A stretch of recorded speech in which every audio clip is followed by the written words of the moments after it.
Hello and welcome to the ISPP Policy Review Podcast. My name is Nipun Rathi, Institutional Outreach Representative and a scholar at ISPP. Our special guest for today is Mr. Ramesh Kelasan. He has 25 years plus of experience in technology governance and policy making space. Mr. Kelasan is the CEO of IndianTech.org, an association started by the founders of Indian startups, unicorns, and founders and investors. So, Ramesh, through IndiaTech.org is considered as an emerging voice of the Indian startups around key policy and advocacy issues that affect the founders and investors at large. IndiaTech has key members such as Make My Trip, Ola, Hike, StateView Capital, Policy Bazaar, Redbus, InShorts, and many more, and has been working closely for the past few years with various ministries, with regulators on issue concerning startups, founders, and investors that aim to facilitate ease of doing business in India. Ramesh, warm wishes of the day and glad to have you here at ISPP podcast. So Thank you for just having start. India Tech and me on your program. Sure. Thank you. So just starting with the question first. So Ravi, is just the question which is most obvious and more pertinent for a first week of February. That is a budget week. So with a fiscal deficit of around 9.5% of GDP and with the gross tax collection falling short by 21.6%. So without tweaking the tax rates or without introducing a COVID cess, which was expected by the market, how do you see your views on the budget? Well, this was a different kind of a budget, and if you look at the finance minister's speech, what the honorable finance minister said, uh, she rightly remarked, saying that this preparation of this particular budget was undertaken in circumstances like never before. We knew of calamities that have affected a small part of any state, a particular state, a country, a region of a country, and so on. But never has it been so vast and devastating, in a sense that it has not only affected countries, but it has affected the whole world, in fact. So, therefore, what we have endured through COVID 19, through the 2020, is sui generis. That's what she stated on the floor of the House, and rightly so. So, the FM presented the Union Budget 2021, however, in the midst of high expectations, because if you look at what the nation endured through the pandemic unitedly, there was a negative sentiment in terms of growth of the economy, considering that 2020 budget wasn't something that brought a lot of cheer, and was followed by lockdowns and so on. All the stakeholders in the government as well as in the industry were working with their backs to the wall. So the economy, which was already witnessing a lower growth, was severely hit by the pandemic, and we had a deflated first half of 2020-21 financial year, which means that literally the first 6 months of the year were gone, with nothing worth achieving, primarily because everything was on a shutdown mode. The pandemic also tested the resilience of this country, its people, and its businesses. And this is very critical because we still evolved as a nation, we still evolved as businesses, and we still evolved as startups as well. I mean, that's the segment I represent, so I would bring that into focus as well. And amidst this gloom, we had many stories of glory which emerged, signs of fresh new shoots emerging from the economy, different business models emerging out of this pandemic. And this also ensured that the fighting spirit was still on. But most importantly, we became a more digital and connected economy thanks to the pandemic, although that should not have been the way we should have got connected. The union budget, which was presented, had some notable announcements, including certain extension of tax holidays, capital gains exemptions, and so on, and of course, certain social security measures. But the most important thing was that the budget was aimed at fixing a lot of things which were broken. The budget aimed at trying to unlock certain areas of the economy which needed to be opened up, and it is a forward looking budget. I would still call it a medium term forward looking and not still a long term, but nevertheless, I think under the circumstances which the government was working on, this was a fair budget to be in. That's insightful. So, Ravi, you mentioned that under these gloomy circumstances and the fiscal constraint which the government is sitting on, you rightly mentioned on it, it might be a forward-looking but not a visionary kind of thing. So could you tell us more about what were the startup expectations and are they being met in this budget there? Well, if you look at the notable announcements specific to the startups, and coming to that, of course, just before the budget, we had this 5 year celebration of Startup India, which was done on the backdrop of the BIMSTEC summit that was happening. And the Prime Minister addressed this gathering under the name of Praram. And what he said was that this is the century of digital revolution, and he also said that the new age innovation will take this century and it will be called as the century of Asia. And the need of the hour was that technologies of the future will come out of labs out of Asia. And that's because we are being tested to the full, and we are coming out with innovation. And the future entrepreneurs of tomorrow will emerge from our lands. That's the statesman-like approach that was put forth in the summit. And therefore, and what it does is it certainly encourages and gives huge benefits, and a shot in the arm for future entrepreneurship and entrepreneurs. Startups and innovative technology companies and business models can be unleashed because we now have a visionary goal, and that it's driven by the political leadership. But the point is, therefore, the expectations from the budget were pretty high for two reasons. One is, of course, that in recent times, in the previous year budgets, the compliances have drastically increased for startups. And at the same time, the ease of doing business has reduced to a great extent thanks to various regulations that existed. And apart from that, of course, I mean, if you look at the budget did make certain notable announcements like extension of tax holidays and so on. But most of the startups are in early stage. So if I'm doing a consumer startup, which are the ones which will scale up and grow faster, you don't have profits in the early years of your startup. The ones which probably register profits are the ones which are product companies, or for that matter, companies which sell licenses or software and so on, or for that matter, even products which are more easier to cite profitability in early years. The capital gains exemptions, in fact, the formation of 1% companies was interesting. It'll be interesting to see if it promotes innovation and entrepreneurship in the country, because in the early stages, of course, in the later stages, you do need co-founders and partners on the way. But in the early stages, often some of the startup founders were of the opinion that why should I be saddled with creating another person or a partner to set up a company? So this one-person company concept does help in the initial stages of startup journey. The other thing is, of course, that there is also the Social Security Code, which was brought in by the Ministry of Labor, which was announced. The budget did cover that, and in fact, this is great because India uniquely now respects gig economy compared to other geographies which were looking at them as a 9 to 5 job. India respects the fact that each person is creating employment for his or own self. It is the pride that has been recognized. The fact that most of the gig workers, whether it is an electrician, plumber, carpenter, or anyone of that sort, whether it's a driver for a cab, all of them take pride in the fact that it is my business. I may be attached to multiple platforms, but I run my show. I own this business. That sense of pride has been protected, and at the same time, they have also come with this security code, which is critical. And the finance minister did read about that in the floor of the house, where the gig and platform workers would a fund would be created, and at the same time, they are also promoting digital payments on the other hand, which is again an extension of the fact that we are moving closer to a digital economy and a less cash economy, which is critical. But however, there are certain areas where the startups were expecting lessening of compliances. For example, the Section 194O, which mandates 1% TDS to be deducted from all strata of society, and I did cover some of them in the gig economy. Now, many of them don't cross thresholds, but you will still have to deduct tax because nobody knows which other platforms are they working or earning from. And in the process, it has increased the compliance costs for many of the startups. Despite most of the visionary announcements in the budget, therefore, it didn't bring the cheer because startups were actually expecting some bit of relief from these kind of compliances.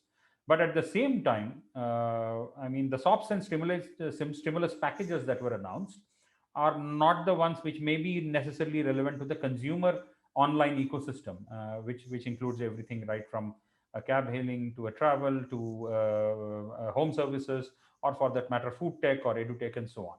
So therefore, these regulatory reliefs and taxations relaxations could have actually heightened the ease of doing business, which is why the expectation was high. And at the same time, of course, there was other factor that there was this provision of equalization levy, which will certainly help in reducing the level playing field issues which many Indian startups and foreign companies working in India were facing, because the overseas competition of those companies which were not domiciled in India were actually getting away by not paying any of the taxes, whether it was both direct or indirect, and therefore they had a cost advantage, which hopefully the equalization levy will tend to address. Got it, got it. And you rightly mentioned out how statesmanship's spirit and the aspirations to become a $5 trillion economy by 2025. So although lots of debate around there, like when India can achieve that, is it before, it's after 2025? But to become that, innovation is very crucial, which you mentioned there earlier. So I wanted to know how startups and digital economy at large could contribute to this vision of $5 trillion economy. Yeah. So as we aspire to become the 5 trillion economy, and we did get into a pause mode, I would say, in 2020, thanks to the pandemic. But I mean, we're still bouncing back. I mean, the GST collections have drastically increased as we look at the recent data that has been released by the finance ministry.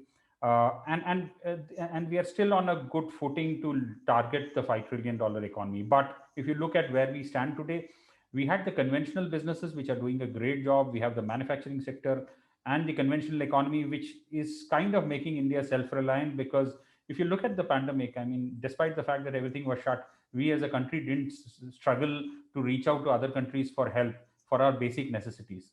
We were able to take care of ourselves because of a healthy manufacturing ecosystem that at least existed, both in food and daily necessities that was required for running of the livelihood and people's economy and so on. So therefore, what was critical, therefore, was that as we look at our focus target towards a $5 trillion economy, we have the conventional sector, and then we had the IT and IT enabled sector, which is now something, I mean, if you look at it, it took off very well in the 90s, continued on in 2000, still continues on, and still is an important block. But then the next stage of wave of growth, you need to have somebody accelerating it, and that is now completely on the startups, primarily because if you look at the kind of number of people we churn out every year, there is more need for jobs, there's more need for livelihoods, and livelihood creation can be limited to a particular extent with the traditional economy and with the IT and IT enabled services. The next stage has to be self-employment and more job creators who have to create these jobs. As manufacturing sector becomes more and more automated, you won't find too many jobs getting created out of a factory anymore. There is a limit to which it can therefore create a sense of livelihood. Most of it now depends on the heavy lifting part to be done by startups, which are coming with innovative business models, which are also connecting the traditional economy with the modern economy. They are facilitators, they are the connectors, I would say. And therefore, to become a $5 trillion economy, it is critical that we encourage our startups and unicorns to go higher and faster. And that is India's way of actually creating something for the world, because we are a producing economy and a consuming economy here, unlike other parts of the world, which are either consuming economies or also producing economies. So, therefore, India has a unique positioning now to become one of the producing economies, which can create new businesses of tomorrow. And if you look at the ecosystem today, you have US, you have China, you have India, three major blocks which can churn out this. And the other two are doing it. We are catching up. We already have close to 43,000 startups in the country, $73 billion worth of foreign investments, and investments have come into this particular sector. So it is a sign that this is the next one. If we unlock it right, it can make it big, and it will help us reach the $5 trillion economy. But it is important that the regulations and anomalies that exist in today's various forms of regulations, whether it is in terms of taxation, FDI regulations, in terms of compliances, and so on, they need to be tweaked to ensure an ease of doing business in true sense. And this can be achieved by creating thinking, and we can be creative in our regulations. We can enable frameworks that would unlock emerging sectors in the Indian startup ecosystem. And a simple tweak like a taxation rule tweak could actually unblock a major market. And therefore, ideally, we as a country and as regulators should be looking at ways and means to do this unlock, because this is the future of the country. Rightly said. That's true. And you did mention the unicorns, the part of global major blocks of that digital companies which are coming to India. Rather, I would say conglomerate, if I may. So, how do you think, like, in between this debate of global digital companies and Indian digital companies on various issues of, let's suppose, IPR, competition, arbitration, or bilateral investment treaties there? So, is there a current disposition of favoring the domestic companies over the foreign counterparts? So, do you agree with that? What's your thought? I wouldn't say that there is something which is favoring Indian or foreign or anything. But however, if you look at global world growth, every country which is today a superpower in its own right in terms of manufacturing, or for that matter, technology and so on, governments in these countries have actually favored their local companies more to create that kind of an infrastructure and create that kind of an ecosystem, which is why they are where they are today. However, from an Indian standpoint, I think we haven't been protectionists in our thought process. We have been, I think, fair in approaching most of the things. For example, the often repeated question is that does the disposition pits Indian company against foreign companies? And I would say it is not essentially true. There are many aspects to this which needs to be understood before arriving at a reasonable conclusion. For example, if you look at the segment of startups and unicorn and what we represent, we are not protectionist in nature. All we say is that if 5 laws apply to me, let the 5 laws apply to our competition. And if they are exempt, we should be exempt. So that's our definition of level playing field, and not necessarily something saying protect me by allowing me something or stop someone from coming in and so on. The foremost ask has largely been from our end to have a level playing field for both Indian and foreign companies, and this includes anybody domiciled in India. So, therefore, if an Indian entity and a foreign entity is serving the same set of customers in the same geographical location, it is only logical that the same set of rules should apply to them. And the same set of rules which apply to Indian entities should also be applicable to foreign companies. This is true the moment any foreign company sits inside India and operates inside India, the same set of rules apply. But if the foreign company operates outside India, and more so in a digital world, especially with relation to e-commerce, most of the rules, whether it is GST or RBI regulations and others, don't apply to them. And therefore, it tends to create an unfair level playing field, because here I am operating sincerely a business in India, which is subjected to GST, which is subjected to TDS, which is subjected to RBI regulations, which is subjected to KYC norms, and so on. And if I do the same transaction on a foreign portal, none of these apply, none of these questions apply. In fact, even I can't store card data in India, whereas my competition abroad can store card data. And at the same time, therefore, the effort on or the pressure on a data center is limited, because I need to be uptime, real time, 100% all the time. And I need to close the transaction quickly. So there are many such issues which exist, which have been created. I think the regulators rightly thought so, and kept it for an Indian geographical situation, without keeping in mind that there might be entities operating outside the control of India, but still will be selling to the same set of consumers, the same set of services. And therefore, for that kind of a scenario is what I think, as we had represented across, the equalization levy is a step in that direction, primarily to address that anomaly that existed. And there are also regulations which are relating to data access, taxation, storage, and so on and so forth, many of which create a level playing field issue. And given this context and understanding, I think it would be prudent to conclude and that domestic companies are not necessarily being favored than foreign companies. The underlying objective is just to be giving an equal and fair opportunity to all the players, irrespective of where they are domiciled. And preferably, if you are domiciled in India, you shouldn't be struggling or suffering because of that. Indeed, indeed, yeah. I was thinking, you mentioned how these Indian companies and e-commerce are crucial for the development. So I was thinking, if government is also a major stakeholder there, so driving the economy and the nation towards development. So could you provide your insights how digital businesses could collaborate and work with the governments? going further? So digital businesses have been collaborating with government over the time. In fact, most of the e-governance policies and e-governance projects that have taken off today, I mean, when you interact with government, whether it is with a utility or with any other authority of the government, you are able to transact online. Your passport comes through an online model where you are able to set your timing when you need to apply for a passport and so on. You are able to buy your tickets. You are able to buy your railway tickets. You are able to buy, in fact, even transact on your and file your returns online in the Ministry of Corporate Affairs. There were times when, I mean, 15, 20 years ago, we used to stand in queues and file our income tax returns. We used to, stand in queues filing our returns with the registrar of companies and so on. All that has become online. That's primarily because the government started consuming technology and created this ease of connecting the citizen with the government. But and therefore government always remained a huge market as a consumer of technology. But now what has happened is that, and this is something we in India Tech had worked with the Ministry of Commerce to ask basically the fact that since government has been consuming technology, it's also important that startups are creating innovative solutions using technology and offering services, many of which actually would benefit government as a consumer for two reasons. One is, of course, the fact that the government is consuming many of these services and may be paying a huge price in today's time because the approach might be conventional.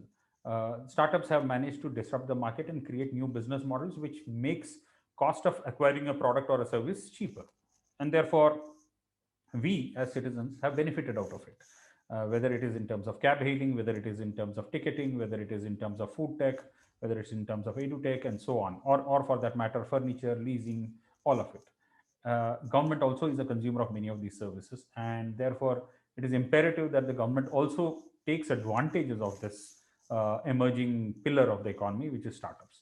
Now the second question comes in saying, is government consuming it? The government itself went through a major revamp. They set up what is called the government e-marketplace, which is the government e-marketplace, also the acronym for that being GEM, as a platform for products to be displayed there, price lines to be negotiated in advance, and for government departments to procure from that platform. So therefore, it is like the biggest e-commerce portal for the government procurement within the government. And one of our demand was that ideally this platform should be opened up for startups, which was done based on our request.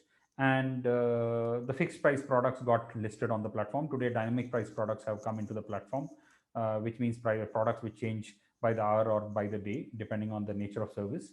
And the government would benefit. But on the other hand, because government is a huge spender, what it did was for the startup ecosystem, earlier which was dependent on consumers like you and me, now it's got another large customer in the form of government where it can sell, and this increases the size of the pie for the whole ecosystem.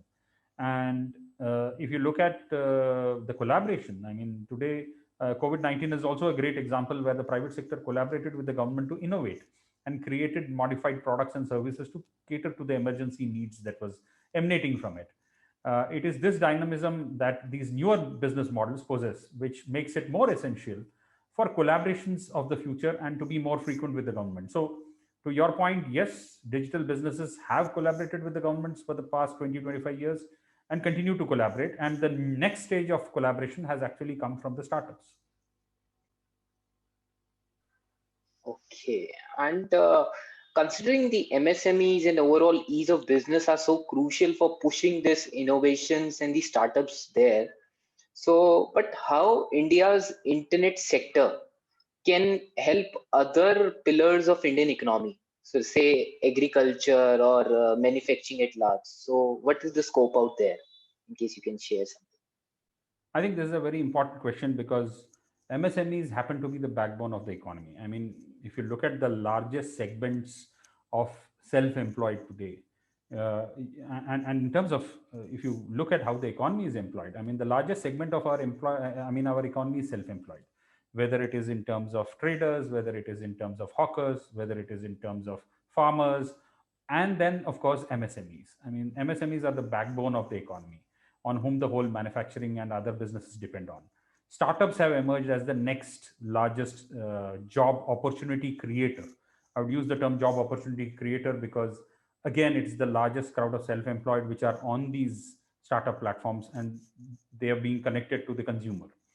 More and more MSMEs are coming out with qualitative inputs, and the more better they become, the more stronger we become as a nation, because MSMEs contribute to the final product which larger industries actually manufacture.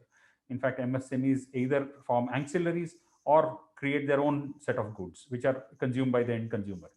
We are a very large population and cannot be dependent on the rest of the world for meeting our basic needs. And I think MSMEs play an important role there. The pandemic and the experience of the lockdown have actually demonstrated the fact on how dependent we were on our own manufacturing ecosystem. The good part was that when we were not importing anything, and we were actually thoroughly happy with the fact that we were able to meet our needs from what was manufactured locally. The Indian internet based companies and the startups are also innovating and creating ideas out of the box and aligning with the MSMEs. I mean, these are simple, implementable products and services which can be a game changer for the future. And today, if you look at even the self employed which are coming in and moving on from MSMEs to even the startups who are in this space. I mean, you have home services companies which are now providing you plumbers, electricians, drivers, delivery boys, and so on. You have large business models, whether it is the Olas, Swiggy's, Zomatos, or the urban companies or Mishos of the world, which are exemplary examples of how these businesses have a potential of creating opportunities across sectors, including agriculture and manufacturing. So therefore, they provide the much needed visibility that is required for them, and have the ability to capture the market potential because they are creating linkages with customers, which would otherwise have been time consuming and costly. So therefore, I think startups are emerging in the agriculture and manufacturing space. Startups are emerging, connecting MSMEs more and more with the end customers and users. In fact, if you look at most of the policies that are coming around MSMEs, are also looking at ways and means in which the MSMEs can be rated, they can be made available, ranked on terms of quality, and therefore can be an input for the larger manufacturing ecosystem of the country. That's true. No one will deny that such a large impact of internet companies on our economy. So I was just thinking, when population is so dependent on them, there was a time when wealth creation was considered a taboo word in India. But now in this 21st century, wealth creation is a crucial aspect of a self-reliance. So how startups could supplement that India's self-sufficiency in that wealth creation vision there? Wealth creation, as you said, was a taboo word, but I think more and more, if you look at the globalization and the global world, people are creating wealth in their geographies. And why should we not? I mean, India as a nation should look at wealth creation. And wealth creation is truly possible now. I mean, we moved from an agrarian economy to a partly industrialized economy. And then from then on, we caught on to the IT bandwagon. We, of course, as a nation, missed the hardware bus, which we did catch up with the mobile manufacturing. And when we say hardware bus, I mean, we did miss out on chip manufacturing, we did miss out on semiconductors, fabs, and so on. We did miss out on some of the crucial elements that went into hardware manufacturing, including laptop, desktop, servers, and so on, or for that matter, electronic products. But I think, and we also did not necessarily get into the software creation within India, although we jumped onto the development platform bus, which created back office development centers for the world for creating their softwares. And if you look at the startup bus, we seem to have caught on to it. We need to climb more steps to get and have a firm footing on the bus. But it is critical that we should not end up as back offices of the world, because policies need to be unlocked. And therefore, to enable wealth creation, it is fundamentally important that startups require access to primary markets. Startups which are growing out of India, promising ones, should be allowed to list in India. I'm not talking about the retail investor route, but largely because investments are coming into these startups from large qualified institutional buyers, and the qualified institutional placements can be possible. So therefore, if you look at the SEBI approach, and if you look at the regulations that exist today, if a startup chooses to list in the stock market, it can go through the QIP route, place 75%, but and there's no requirement of profitability, no requirement of net fixed assets, which are required only in the retail investment route. And however, there is a requirement of 20% minimum promoter requirement, which we are still as India Tech working closely with the government and the regulators to ensure that this is something they favorably look at to bring down, because considering the fact that when 75% is already QIB placed, and there is significant dilution which has happened from the promoter, we should look at ways and means in not mandating the 20% minimum requirement, which was for the traditional kind of conventional companies who were setting up manufacturing bases or factories and so on. And then there is another route where you can also list using differential voting rights, which was another area where India Tech worked closely with the government on. And we now have a policy issued by SEBI, which actually allows you to list using differential voting rights as a mechanism, which gives more power to the startup founder to retain their business even after significant dilution. The other area which Indian startups can actually list is on a no promoter listing basis, which means that you can do a professional CEO listing. You don't have any requirement of net fixed assets. You don't have any requirement of profitability. You don't have a minimum promoter requirement because the promoter is now a professional CEO here. And this can be another area where many of the startups can list in India. The more and more that government and regulators bring clarity to this fact and reach out to startups, I think we will start seeing more and more listings happening from 2021 onwards, hopefully, because this is something we have been working closely with the government and the founder community for the last 2 years extensively to ensure that more and more such Indian startups list in India. There are exit clauses available for investors who want to, by virtue of these investments. And at the same time, wealth is created in India. The reason why I say wealth is created in India by this model is because in other models, you might be running your show in India, but the holding company structure will be some other country. That holding company will be listed somewhere else in some other part of the world, in some stock exchange, could be NASDAQ, NYSE, or Hong Kong, or Singapore, or wherever. But the point is that wealth creation is happening there based on performance of this company in India. So somewhere we may tend to be looking like the same back office model, which shouldn't be the case. Wealth creation should happen in India. We do not need 100 startups to list in India, but at least we need 2 to 10 startups who should list in India, and that will create wealth. After all, not everybody becomes a Google, Facebook, and so on. So, there is a limited number, but at least we should aspire for creating at least 10 big startups in India, listing in India, which make it big. So, why should India not enable these big names to emerge from here and take on the global competition, and in fact emerge out of India and be a global service provider? I mean, India has that potential today because you have a tested market and you also have a large set of consumers. That's great. Truly, after all these learnings, you help us understand how jobs, how wealth creation, how Indian economic development to become sustainable, to become more inclusive. These startups are very crucial. And considering when India is planning for a double-digit growth for next decade or so. So, but I come to a conclusion to summarize things up. After these, please correct me if I'm wrong here. After having 37 unicorns, 37,000 plus of DPIIT registered startups with Ministry of Commerce, so India is still punching below its weight. So how do you see to improve this overall startup ecosystem in our country, and or it's just a education or a skilling issue? What's your insight there? Well, I think that's an important question which this nation needs to look at seriously and address as we aspire, as I said, towards a $5 trillion economy. And at the same time, as you mentioned, I mean, I'm told that the numbers based on the Prarambh Summit was that there are some 43,000 startups. We have gotten investments worth $73 billion in all of these. But the question that remains unanswered is, are we punching below our weight? And the answer is yes, for two reasons. One is, are we in a position to punch? And second is, are we punching below our weight?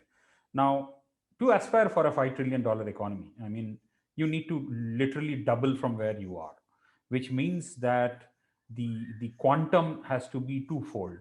For the quantum to become twofold, you need more and more companies to invest.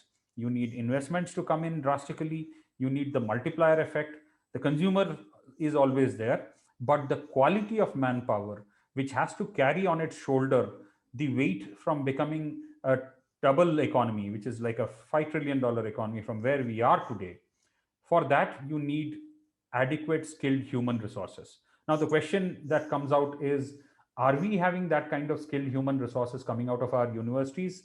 And are they smart, capable management professionals who can manage this transition? Because let's assume that today I'm a $100 million company, and tomorrow I need to become $200 million company. Does it mean that I would need to have able shoulders to carry on to become like that? And what is it that I'm doing? Because I may need to diversify, I may need to expand, I may even need to innovate and add value to the whole logistics ecosystem. But am I having capable shoulders enough to carry that weight? And the question is, are our universities creating that kind of professionals to carry this weight, to transition into a $5 trillion economy? And in fact, I think last year I had written an article on this. You can search for it online.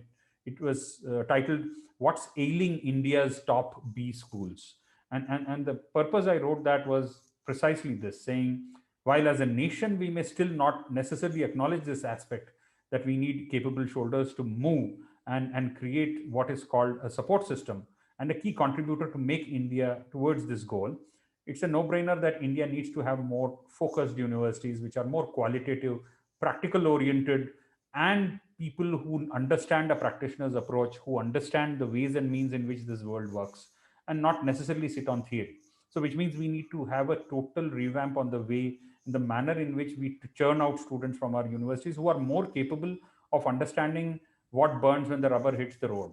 And therefore, that's the kind of focus we need to bring on to cheer and cheer the economy, take it forward, steer the India Inc., and of course, take the nation forward. So, skill and education may be one of the issues that certainly hinder the growth of the startup ecosystem, because we are talking about capable people, we are talking about smart people, not just as founders, but also the staff below them, also the people and the economy that connects with them. And the larger challenge at hand is the gap in understanding on how these businesses function.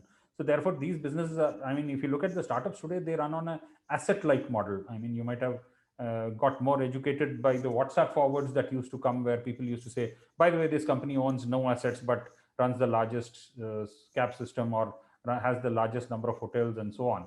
But the point is that these are intelligent asset light models, and somebody created a bright business idea out of them, and they have high valuations, unlike the businesses in brick and mortar that have multiple assets in their position. Therefore, for strategic growth, it is essential that the regulations and compliances are introduced in a manner that basically understand the fundamental differences and mechanisms on which each sector is based and running upon. So therefore, what I would say is, it's very important to understand that if we continue to retrofit our businesses on archaic laws, if we do not revamp the human skilling infrastructure coming out of our education system, and if we do not adapt to emerging business models, we cannot grow. We'll be actually stifling growth. In fact, the question that would come is, are you innovating based on the frame of regulation that has been given to you, which would be a small photo frame? Or are you innovating and then the frame is created around it, which can help you drastically grow, innovate, and take this nation forward? That's true. No one can deny that the youth of this country and organizations like IndiaTech.org playing a very crucial role in building that startup and building that complete ecosystem of India's internet companies around there. So that's a great, insightful session, Ramesh, and I think all of us will have a great, immense learning experience out of this. Any of your closing comments? Well, I would say it was great interacting, and I think I'm sure that there are many such challenges that will come in the future, and it's important that professionals like you take this thing forward, ensuring that the future businesses of tomorrow. And I thank ISPP for this great opportunity to interact, and I'm sure that the professionals coming out of ISPP will take it upon their shoulders to actually ease regulation, make the government understand, and the future startup businesses that would be coming out of India will have the benefit of qualified manpowers coming out of institutions like yours. Yeah, thank you, Ramesh, for your kind words and for your time there. And hope to see you again at the next ISPP podcast soon, also. And And that's all from my side. So thank you everyone for tuning into this podcast, ISPP podcast, and see you again in the next session. Thank you.